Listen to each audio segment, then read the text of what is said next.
Chief of the Coastal Command, Air Chief Marshal Sir W. Sholto Douglas.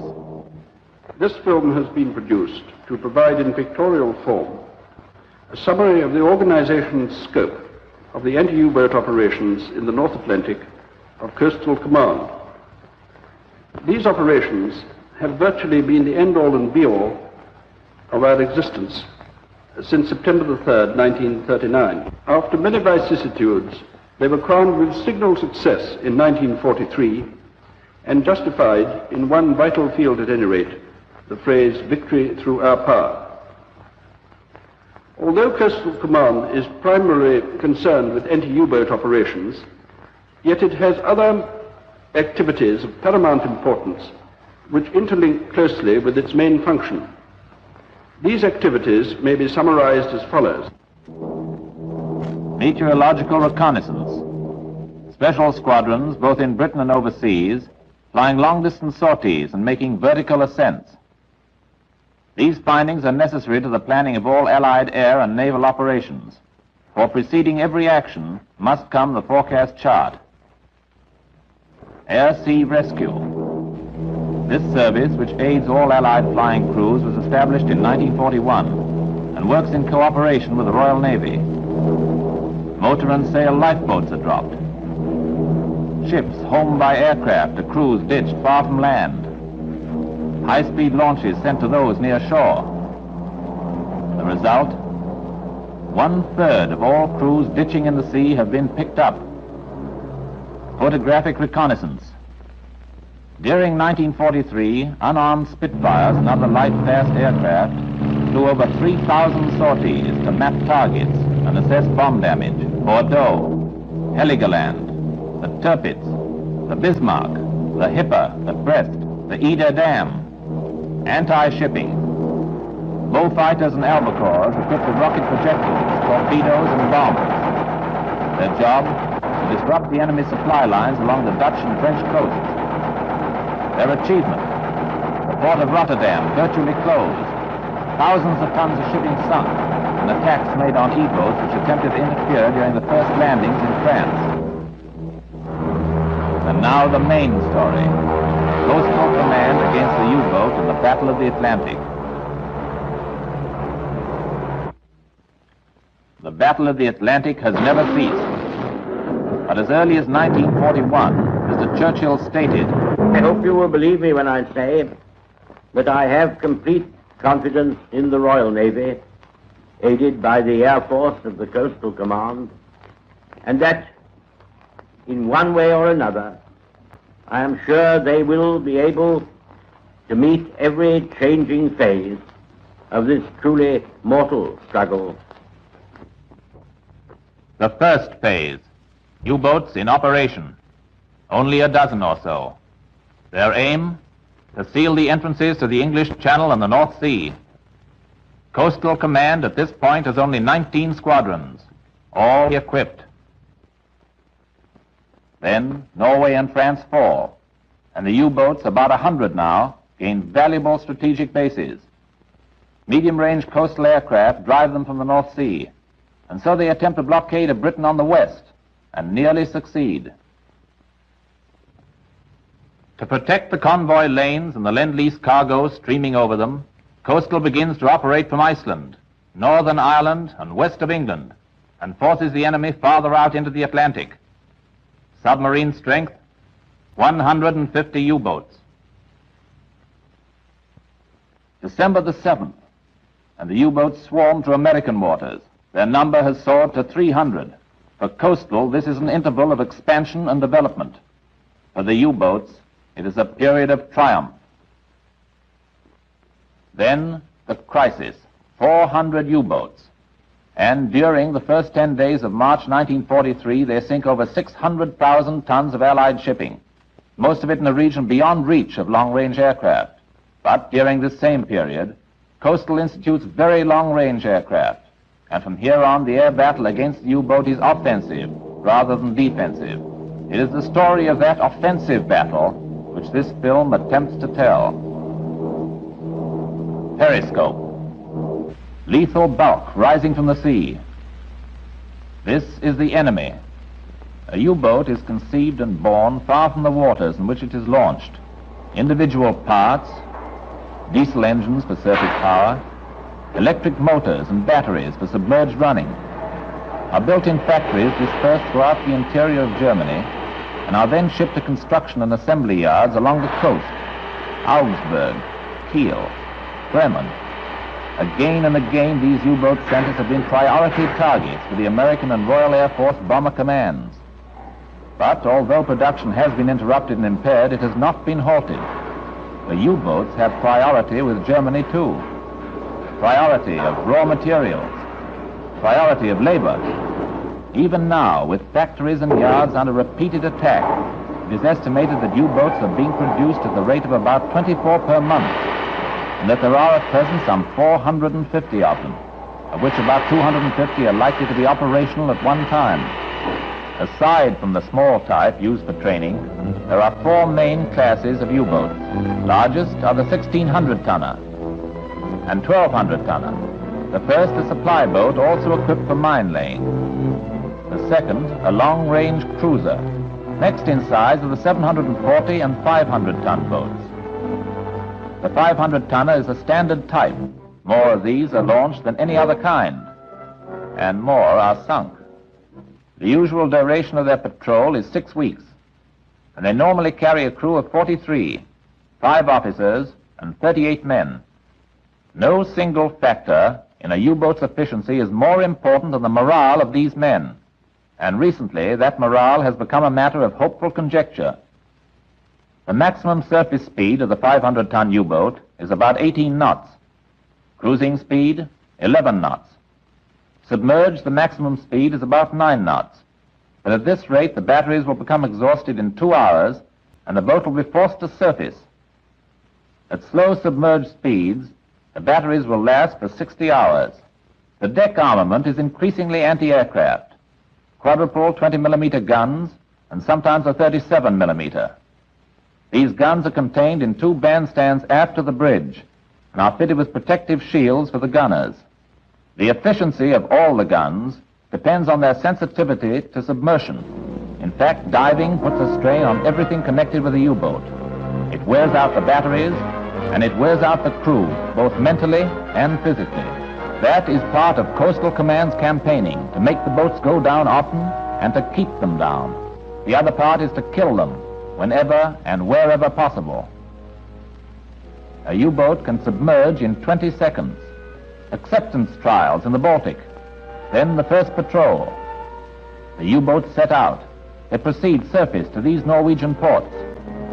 Some remain based here in order to attack convoys bound for Russia, but the majority head out into the Atlantic and to work.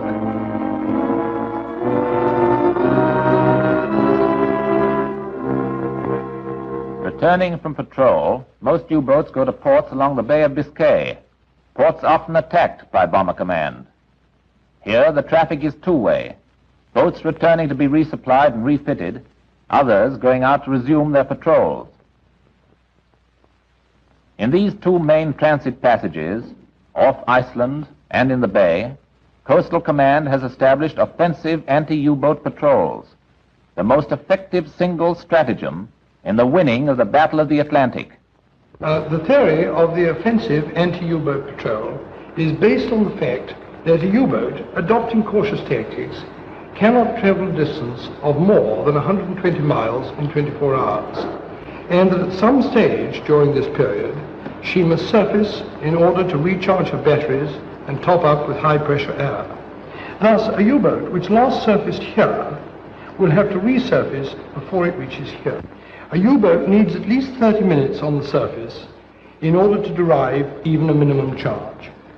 Our aim is therefore to patrol an area approximately 120 miles wide with sufficient aircraft to ensure that during these 30 minutes the U-boat is detected and exposed to attack.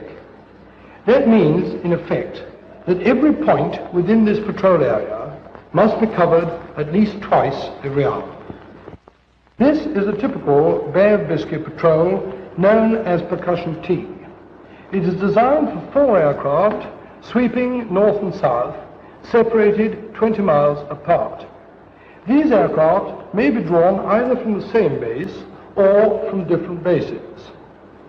At the extremity of the patrol, each aircraft runs east 10 miles and then sweeps northwards and so back to its base. 30 minutes after the first wave of aircraft has started, a second wave follows in order to preserve the frequency of cover. These patrols may be laid on either in other areas of the Bay of Biscay or anywhere else where we may expect to find U-boats in passage. Percussion is the code name for these bay patrols, and T represents but one area covered. Other letters designate other areas. The patrol in each of these areas is flown in the same manner as that described for percussion T.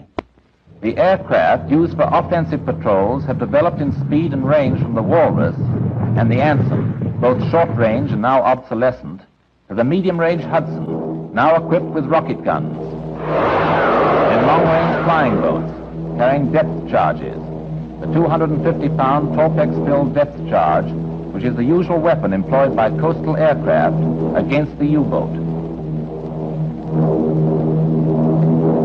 Day and night, these offensive patrols are flown, fortresses and others by day, and at night by Wellingtons and Liberators fitted with a lee light, whose beam illuminates the target below. Long-range Liberators are also flown, both by Royal Air Force squadrons and British-based squadrons of the United States Navy Fleet Air Wing 7, which since 1943 have been working with Coastal Command in maintaining anti-U-boat patrols in the Bay of Biscay. The United States Navy carries out the patrols as requested by Coastal, but it has complete charge of the maintenance and operation of its own units. Although the primary job of these American Liberator crews is anti-U-boat patrol, they have also been active and effective in keeping the Bay of Biscay clear of German blockade runners. Many of the men saw action in the Pacific before being transferred to England, where they have replaced United States Army Air Force squadrons doing similar work. The average cruising speed of the long-range Liberator is 160 miles an hour. Like all coastal aircraft on patrol, it flies long sorties, 10 hours. Other aircraft, the very long-range Liberators and the Sunderland flying boats, stay out even longer, 14 and 15 hours. Because of these long sorties, monotony and flying fatigue are additional hazards facing crews on anti-U-boat patrol, along with bad weather and danger from U-boat and enemy aircraft fire. The lee light Wellingtons continue the offensive anti-U-boat patrols during the night. These night Wellingtons have been in use since 1942. The lee light they carry is operated in conjunction with radar. The light has proved to be one of the most effective of all anti-U-boat devices. Now, a demonstration of the light. First, the men chiefly concerned with it, pilot and co-pilot. Wireless operator. Navigator. The radar operator, watching for blips on his screen. These blips record surfaced objects miles away on the sea below. Now a blip. A sighting has been made. The pilot is informed. The navigator notes the aircraft's location, and the wireless operator transmits a sighting report. The navigator comes back to lower the light.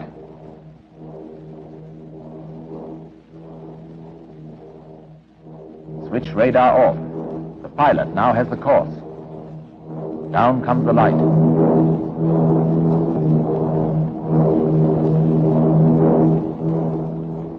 The co-pilot goes forward to control the light from the nose. The aircraft loses altitude, preparing to attack. The navigator mans the nose gun, straddling the co-pilot.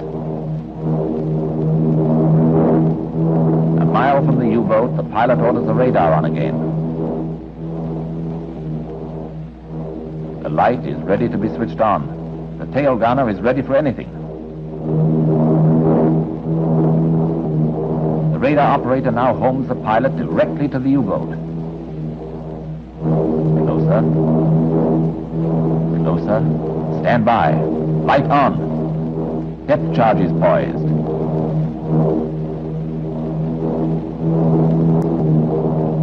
Now, the attack. The organization of Coastal Command. Headquarters. Then 4 home-based operational groups, each conforming geographically to a naval command area, and each made up of individual operational stations. 16 Group attacks surface shipping along the enemy coast. The other 3 groups are anti-U-boat groups. 19 Group carries out anti-U-boat patrols in the Bay of Biscay and helps supply air escort to convoys bound to and from Gibraltar. 15 Group provides air cover for convoys in the western approaches of the Atlantic. 18 Group attacks enemy shipping off the Norwegian coast, protects convoys bound for Russia, and flies anti-U-boat patrols off Iceland.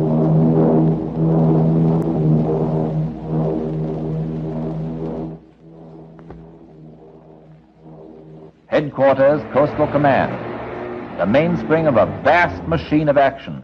Here is formulated the strategy for the air battle of the Atlantic.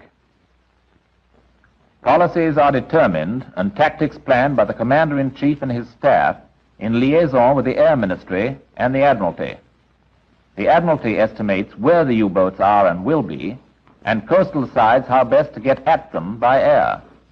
Once the plan is established, then orders go out to the home-based groups and overseas bases for detailed execution. Thus, from the beginning, the Royal Navy and the Air Force work in close collaboration. Within Britain, direct telephone lines connect with the home-based groups. Scramblers for secret conversations. Wireless for overseas bases. Amplifications and confirmations in code are sent from headquarters to group by teleprinters. This, then, is the start of a chain of command. Headquarters, the central coordinating brain. The groups, the nerve centers. 19 Group at Plymouth is representative of all coastal anti-U-boat groups in organization and activities. With the Navy and defense elements of the Army, it is housed in an area combined headquarters. Into the switchboards at Group, telephone and teleprinter come the orders and requests from headquarters. The teleprinter switchboard connects with the machines on which the messages are received.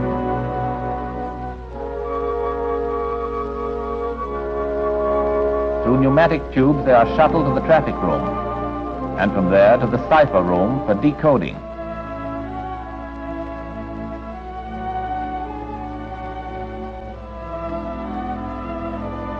This work is done on Typex machines, which can not only decipher messages, but can put them into cipher. In the operations room at Group, the specific plan of battle is drawn up. Headquarters has designated the why and the where.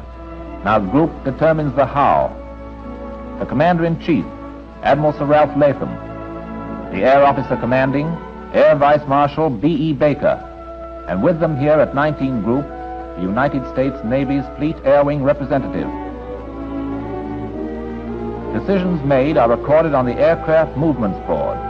Which stations can be used most effectively for the task, how many aircraft will be needed, how long each will be on patrol.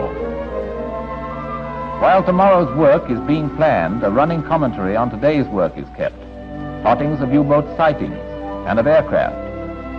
At the same time, the Navy keeps check on the convoys in the area and their surface escorts. Group is able to receive immediate notification of all these movements by means of wireless, through which it maintains contact with aircraft in flight. Aircraft wireless operators listen out during certain prearranged periods in each hour.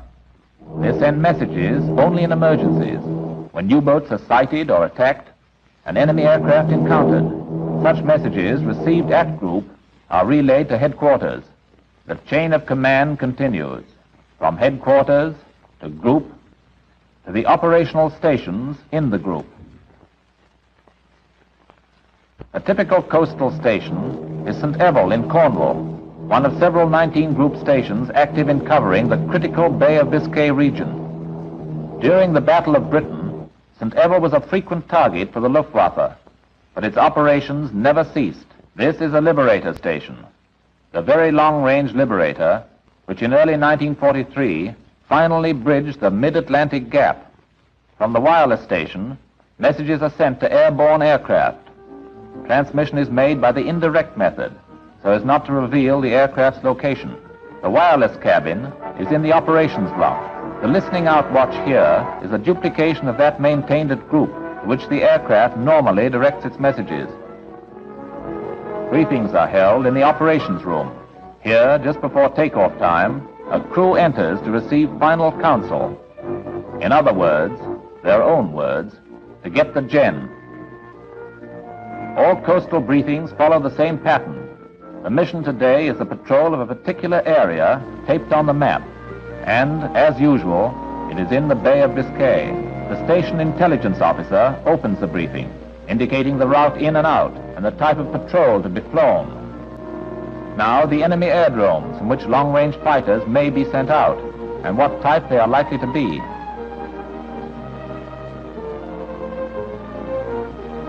Next, signals.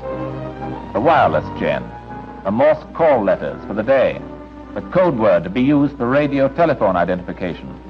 Positions of aircraft at sea are radioed as secret coordinate letters rather than as actual latitude and longitude figures. Finally, the weather, and this means the weather for the 13 or more hours the aircraft will be in flight, depression areas, warnings of cold or warm fronts, cloud cover, visibility, an estimate of icing conditions. Weather is coastal's most unrelenting enemy. Now to work. The aircraft is waiting at its hard stand, fully serviced by the ground crew and bombed up with depth charges. This is the beginning of a long, long day.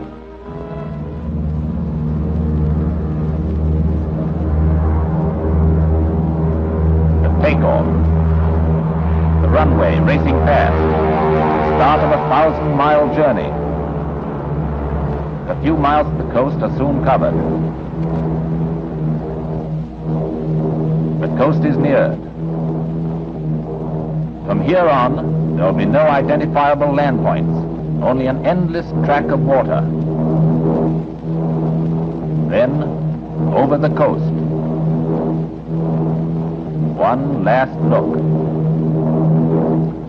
Once, in civilian life, these men were bank clerks, school teachers, professional footballers, men from Britain, Canada, from South Africa, and down under. Today, they speed through clouds, useful for purposes of concealment, hunting the U-boat. The guns are tested. Eyes constantly sweep the sky for signs of enemy aircraft.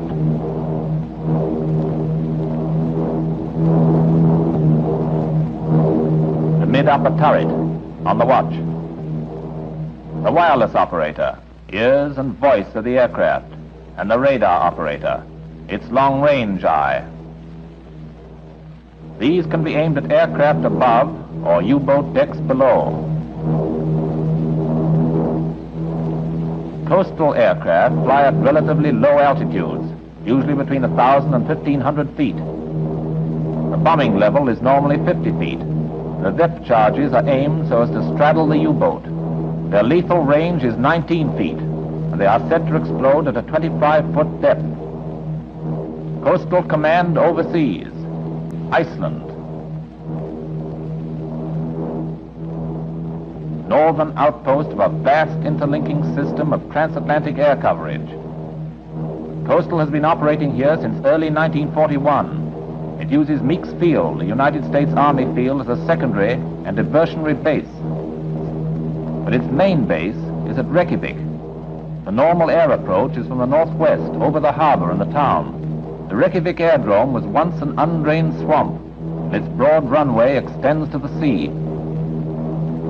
Coastal anti-U-boat squadrons in Iceland have two main jobs.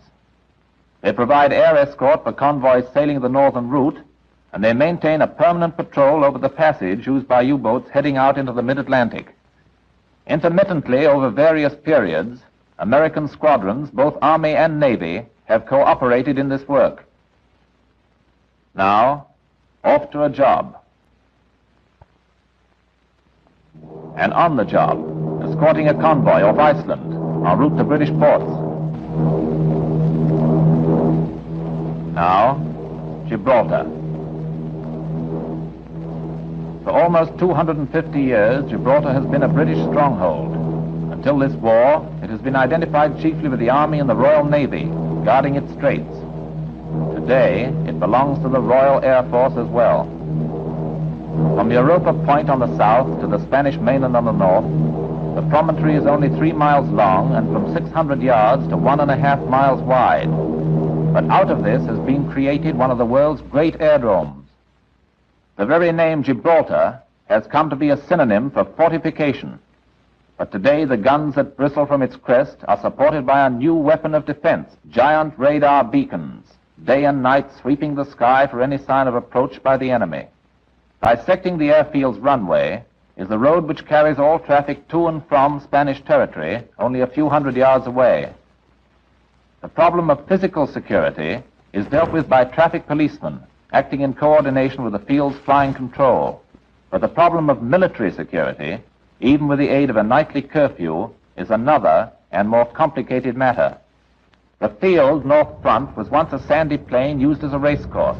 The runway is 2,000 yards long and 150 yards wide, and it cuts straight across from east to west, with one end meeting the Mediterranean and with the other extending out into Algeciras Bay.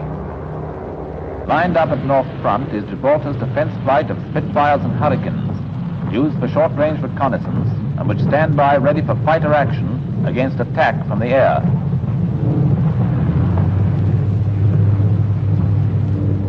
The harbor of Gibraltar is formed by the horseshoe curve of Algeciras Bay, and a section of it, called New Camp, is used as a flying boat base. British-based flying boats are often diverted here following their Bay of Biscay patrols, sometimes because it is nearer, sometimes because of weather, sometimes for reservicing, and sometimes for battle-damage repairs. 37mm shells from a U-boat splintered this Catalina's pedestal and wing. The hangars at New Camp are equipped for the complete overhaul both of Catalinas and Sunderlands. Once the boats are reserviced, they are ready to undertake another patrol while en route back to their home bases in Britain. Tunneled 500 yards into the rock is the War Room, center of the area combined headquarters for Army, Navy, and Air Force. The present Air Officer commanding at Gibraltar is Air Vice Marshal William Elliott. He was preceded by Air Vice Marshal Sturley Simpson, here shown in conference with the Commander-in-Chief, Vice Admiral Sir Harold Burr, and his staff. From Gibraltar, Coastal carries out anti-U-boat patrols and escorts convoys approaching and leaving the Mediterranean. Operations within the Mediterranean itself are under the control of the Mediterranean Allied Air Forces Command. Iceland, the United Kingdom, Gibraltar. Linking with these coastal command bases in anti-U-boat coverage are the bases of the Eastern Air Command of the Royal Canadian Air Force and the United States Navy's Eastern Sea Frontier. But until 1943, there was a critical gap. Then that gap was filled from the Azores. Great Britain obtained use of the Azores through an almost 600-year-old treaty with Portugal. The island of Terceira is the base for Coastal Command's operations. It was here, at the port of Angra, that a British landing party arrived on October the 8th, 1943, to begin the task of establishing a fully operational air base in just a little over 6 weeks. All equipment had to come by sea, machinery, food, a 6-month supply of petrol, everything.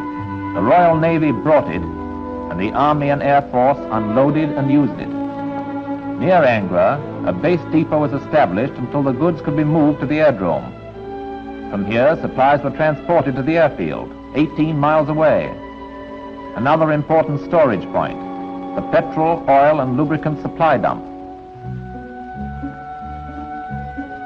Guarding all this valuable material were troops of the Portuguese army. The airfield at Lagans lies in a natural valley about 1.5 miles wide with a runway 2,000 yards long. Construction on the Lagans Airdrome was begun by the Portuguese Air Force and completed by the British. A modern operations block was established, the Azores ACHQ, and wireless facilities for communication with coastal headquarters and with Gibraltar. The field began to function.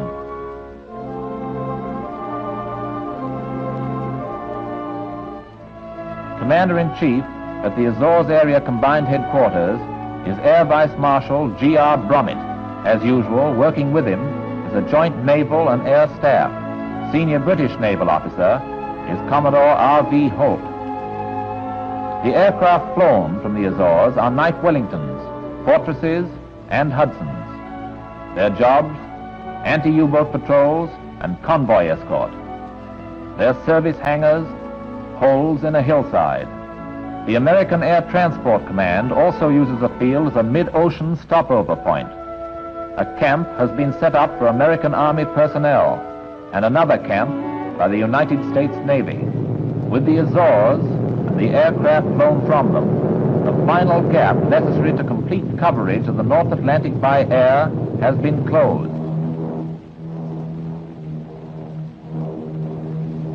These are coastal commands and its linking bases, and these are the main Atlantic convoy routes for whose protection they were established. How coastal bases are used can best be illustrated by the factual history of one particular convoy, one bound from Gibraltar to the United Kingdom.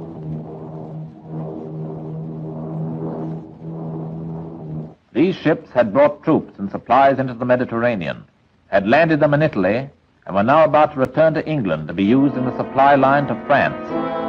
They were world-wise, war-wise ships, battle veterans of the sea. Some had been crippled in Mediterranean action and would have to remain behind. A freighter split into 2 parts and now awaiting salvage. A stern gouged out by a torpedo. A tanker hit by a bomb that passed through 4 layers of steel before exploding, but the rest were fit and ready. 50 vessels of many allied nations, Greek ships, Dutch, Belgian, French, American, British. Waiting with the merchantmen was their naval escort, which was to consist of 2 frigates, 2 sloops, 3 corvettes, and an armed merchant cruiser. And this was only a part of the total convoy, for another section was already sailing to meet it, up from Freetown in West Africa, 25 more ships. These would unite with the others off Gibraltar, and they would then proceed to England together. 24 hours before sailing time, the merchant skippers of the Gibraltar convoy assembled to be briefed for their journey. Like the ships they sailed, they too were veterans. On the board, each symbol represented thousands of tons of much-needed equipment. The officers of the Naval Control Service and the Naval Escort assured the merchant masters that their sloops and frigates would be guarding them day and night against the U-boats. And Coastal Command's representative indicated the air cover to be provided, but they would only see part of it. And finally, the Admiral, the C&C Gibraltar. Good voyage and good luck. Even as this briefing was in progress, Coastal Command's Hudsons were already going into action. Tomorrow the convoy would be passing through the Straits of Gibraltar, always a danger zone. Lee Light Wellingtons maintained patrols throughout the night. Meanwhile, the convoy prepared to sail from Gibraltar, where German eyes and ears were spying from the Spanish mainland. They knew of this convoy, so they passed the word on, by wireless to U-boats at sea, through France to the U-boat bases along the Bay of Biscay. But the staff in the war room was equally on the alert. Whatever plans the U-boats might be making, the Navy and Air Force would have to have a plan to circumvent them. Then, in the gray light of dawn, the great mass of ships began to steam out. An army marching onto a battlefront thousands of miles in breadth and fathoms deep.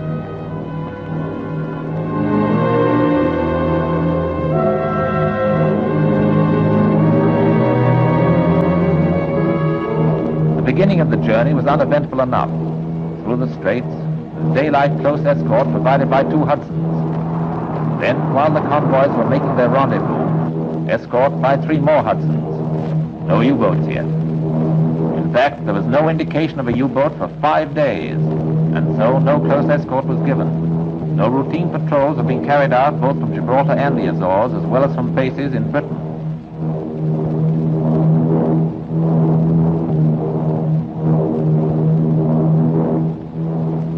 For although the mid-Atlantic was a U-boat's chosen battlefield, the Bay of Biscay was their arsenal. It is over 1,000 miles from this Sunderland flying boat station in southwest England, Mountbatten on Plymouth Bay, to the waters through which the convoy was passing. But the Sunderlands and their Royal Australian Air Force crews were fighting to protect the convoy too, by carrying the battle to the enemy.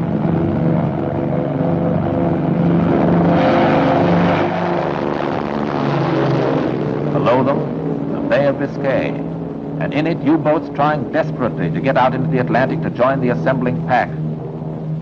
Every U-boat forced to submerge in the bay during this period and thus lose speed was one less enemy for the convoy. Every U-boat sunk, and there were at least 4, meant a plus factor in our ship's safety. A Wellington, on night patrol from the Azores, found positive evidence that U-boats were lurking in wait for the convoy. At that time, just turning on its northerly course, the U-boat was attacked and damaged, but managed to dive. That same night, the convoy suffered its first casualty, an escort sloop, stern blown off by a U-boat's torpedo. This was enough for the Azores staff. HR had struck. The battle was on. The first and immediate step was to supply close escort again, 4 Hudsons. The Azores base began really to pound now, and it kept pounding. There was no rest for aircraft or crew, or for the enemy. While the medium-range Hudsons were over the convoy, a flood of 9 long-range fortresses was sent to do daylight sweeps far ahead of it. One was directed to return to the convoy, and there it found that a second sloop had been slightly damaged. Signals were flashed. The fortress. Was it a sub? The sloop. Yes. We attacked. He disappeared.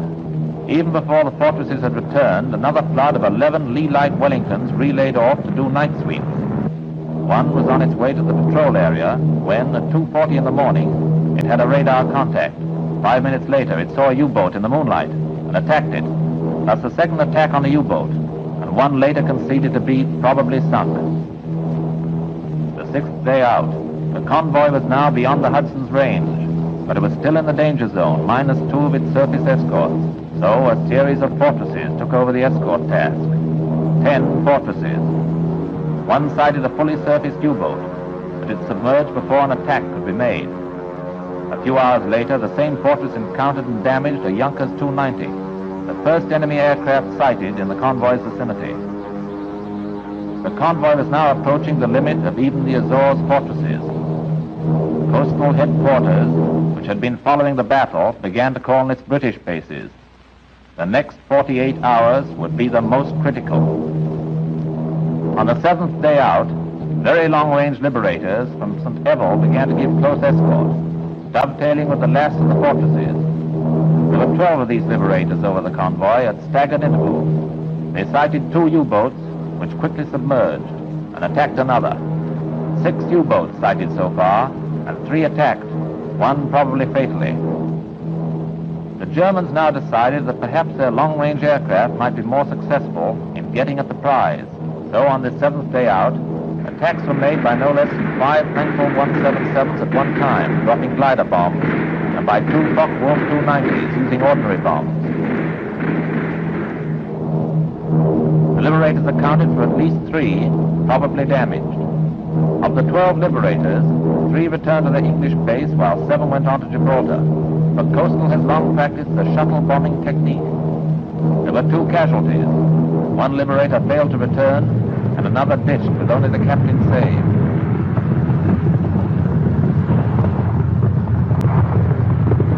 The 8th day out, far to the north, another coastal station entered the battle, Castle Archdale, a Sunderland station on a lake in Northern Ireland. 3 of these flying boat crews were dispatched for close escort. And the liberators also continued, 6 of them from St. Evell and 1 from Ballykelly, another Northern Ireland station. A U-boat was sighted and forced under, but the major battle on this 8th day was against enemy aircraft and their glider bombs, and the sky was alive with them. 7 FW-200s attacked simultaneously, 4 Heinkel 177s, and all were fought off by our air escort. The 9th day out, Coastal still poured on close escort aircraft, 7 liberators from Ballykelly and 2 from St. Evell.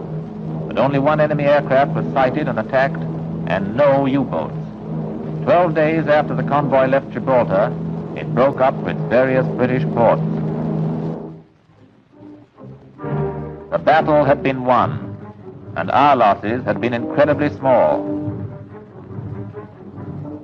2 escort vessels damaged, 2 aircraft lost, 1 4,000-ton ship damaged by enemy aircraft. Not even 1 U-boat had managed to attack a merchant ship. Coastal had flown about 700 hours on close escort and over 1,000 hours on offensive anti-U-boat patrols.